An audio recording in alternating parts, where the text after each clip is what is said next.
Reese always had mental health issues. He was an angry kid, really angry kid. And I saw that in him when he was very young. I did have him to mental health professionals. I took him to Pendle Mental Health, and he would see somebody there. And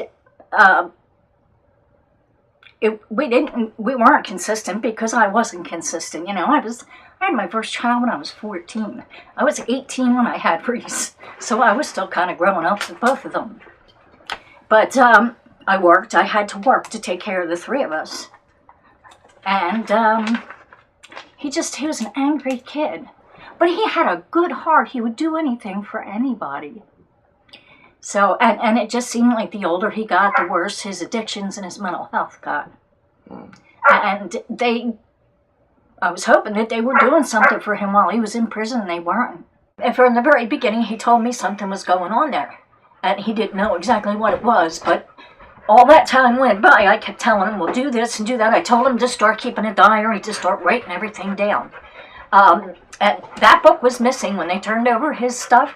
When they turned his stuff over to me, that book was missing. I tell you honestly, and I don't know if you're going to accept this or anybody else is going to accept it, but I think because of the amount of pressure they were putting on him there were everybody, I think it was racially motivated, and they were just giving him such a hard time that could be why he started using again. But maybe not, I don't know for sure. But, you know, he told me something was going on. He was not happy there. I told him to call the ACLU, and he was afraid to do that because he called, and they wanted to know his name and where he was, and he hung up because he was afraid.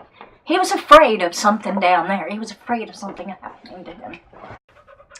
And we got there before they took his body out. But they wouldn't let me see him. The people at the center wouldn't let me see him, and the police wouldn't unzip the bag and let me see him either. Nobody gave me any closure. Nobody would let me see him. We were all there, all of his brothers and myself. We were all there waiting, and they wouldn't let me see him.